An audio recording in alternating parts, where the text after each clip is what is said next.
Nos invités sont des femmes fortes qui font bouger la médecine. Elles font partie des 12 résistantes. Résistantes, c'est le livre de Florence Méréo dont on parle cet après-midi dans La France Bouge.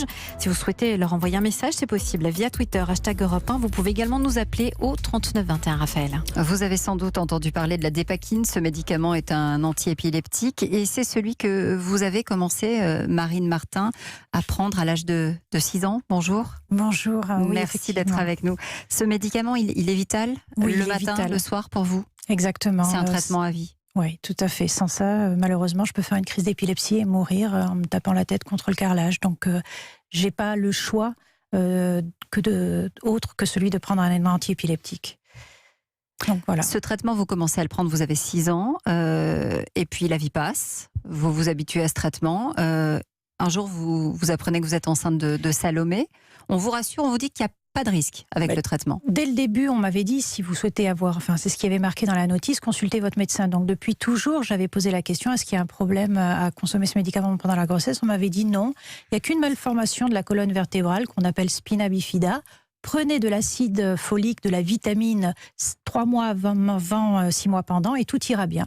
Donc j'ai pris ma petite vitamine, j'ai bien programmé ma grossesse pour ma fille en 99, puis pour mon fils en 2002. Nathan. Voilà, Nathan. Et c'est vrai que quand ma fille naît en 99, je trouve qu'elle a un visage un peu asiatique. Je me dis, tiens, c'est bizarre, il n'y a pas d'asiatique dans la famille, mais on ne sait jamais ce que font les grands-parents. Et puis, mon fils naît en 2002 avec une malformation du sexe qu'on appelle hypospadias. Et là, à ce moment-là, dans la presse, je vois un article dans le Midi Libre qui parle des fils d'agriculteurs qui ont ce type de malformation. Je regarde l'article et je me dis, c'est bizarre, pesticides, malformation génitale, voilà. Et puis, le temps passe et à l'âge de parler, il ne parlait pas, à l'âge de marcher, il ne marchait pas. Des troubles autistiques apparaissent et je me dis, oulala, donc très vite, il va être pris en charge en fait. Et là, vous commencez à faire des recherches plus approfondies et vous allez même tomber sur des publications beaucoup plus anciennes, parce que je crois qu'en 1982, dans The Lancet, qui fait référence, qui est une revue britannique, scientifique britannique, on parlait de ce valproate de sodium et de ses effets. À l'époque, c'était en 2009, je regardais un peu la série Dr House, qui parlait de diagnostic différentiel. Et je n'avais jamais entendu ce mot-là, donc je le voyais faire ses petits tableaux. Et je disais quand même, mon fils, il a à la fois ses malformations physiques et tous ses troubles neurologiques. Je dis, c'est trop de malchance pour être honnête. Et en fait, tout simplement, j'ai repensé à cet article sur les pesticides et j'ai dit, moi, je n'ai pas sniffé des pesticides toute la journée. Par contre, je prends tous les jours un médicament et j'ai tapé médicaments dangereux pour la grossesse. Et là, je tombe sur le site du CRAT, qui est le centre de recherche des agents tératogènes de l'hôpital Trousseau à Paris, qui dit que le médicament le plus dangereux chez la femme enceinte, c'est le Roaccutane, l'antiacnéique, et le deuxième, c'est la dépakine, celui que je prends tous les jours. Je me jette sur la boîte de médicaments, je regarde la notice, aucune information. Et là, je tombe des nues parce que tout le tableau clinique du CRAT collé, troubles neurocomportementaux, troubles 10, retard dans la marche, hypotonie, malformation urogénitale, malformation du cœur, etc. Et là, finalement, je m'écroule toute seule devant mon ordinateur et je pleure et j'ai compris. Et c'est le choc, c'est le choc. En 2015, il y a une expertise médicale qui confirme, pour vos 2 enfants d'ailleurs, que les désordres médicaux, c'est comme ça qu'on les appelle, je cite, sont vraisemblablement imputables à ce traitement. Depuis, on sait qu'un enfant exposé à 40% de risque de naître avec des troubles neurologiques, 11% avec une malformation. Oui, alors ça, c'est parce que j'ai réussi à l'obtenir. C'est-à-dire qu'au départ, on ne voulait absolument pas changer les modifications. Je savais que je ne pouvais pas l'interdire. Parce que ce médicament est vital pour certaines femmes. Mais par contre, il devait être prescrit en dernière intention après les essais de tous les autres traitements.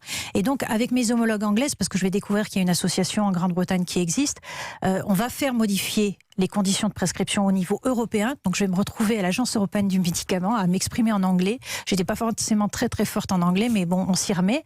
Et voilà. Et je vais copier le modèle du médicament du Roaccutane pour le faire appliquer à la dépakine. Et c'est comme ça qu'enfin, en France, l'agence du médicament, donc l'ANSM, va être obligée de faire appliquer les recommandations européennes. Elisabeth, vous dites en France, vous disiez qu'il y avait une association en Grande-Bretagne.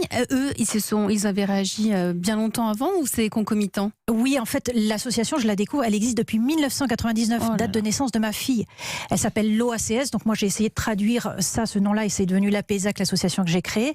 Mais je tombe des nues. Effectivement, tout le monde savait depuis longtemps, et simplement en Grande-Bretagne, les procédures avaient été arrêtées parce que Sanofi avait plus ou moins agi avec le gouvernement anglais. On leur avait supprimé les aides juridictionnelles, donc elles ont dû arrêter et stopper leur procédure judiciaire.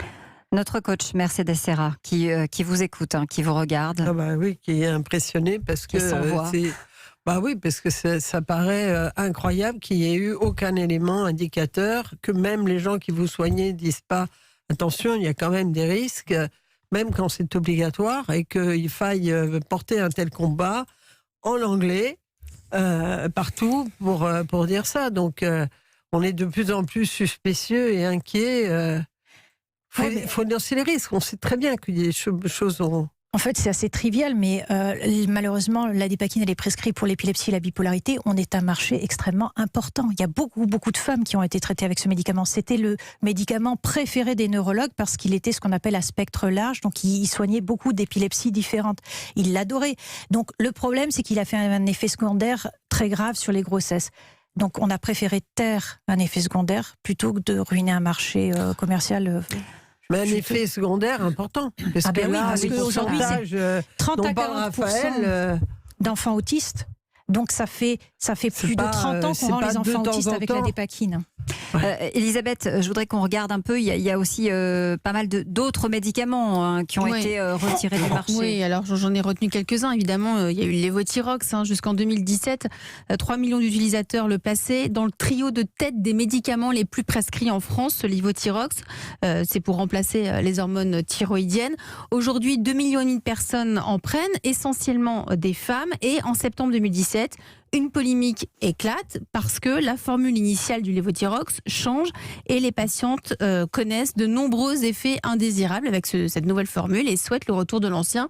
C'était du délire, les malades se fournissaient à l'étranger l'ancienne formule, voilà, ça c'était en 2017. Il y a eu le scandale du Mediator aussi, on ne va pas toutes les raconter parce que il faudrait 3 ou 4 heures d'émission. Le Mediator, ça n'a pas été le premier des scandales sanitaires en France, mais il a été celui qui a prouvé que l'on peut s'opposer à un géant de l'industrie. Et c'est en ce sens que c'était important. Le Mediator, c'est Irène Frachon qui a lancé l'alerte, le combat de cette pneumologue. C'est les premières alertes, là aussi, elles dataient de 1997 et le Mediator a finalement été retiré du marché en novembre 2009.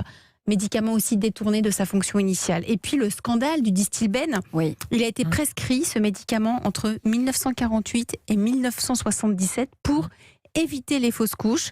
Et c'est un médicament qui a eu des conséquences dramatiques sur la santé des bébés exposés in utero.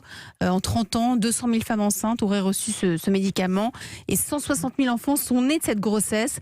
Outre les cancers génitaux, 40 ans d'études épidémiologiques ont confirmé que les filles du Distilbène présentaient un risque accru de malformations génitales et une fréquence élevée d'accidents de reproduction. Il y a eu aussi des fils de Distilbène qui ont pour leur part développé des kystes et des anomalies de testicules, des dégâts considérables. On reste ensemble et on continue à parler de ces femmes, ces résistantes qui sont avec nous aujourd'hui sur Europe 1. Il est 13h39. Europe 1. Et on vous attend si vous avez des messages ou des questions. C'est maintenant qu'il faut nous joindre au 39 21 ou sur Twitter, #Europe 1. À tout de suite.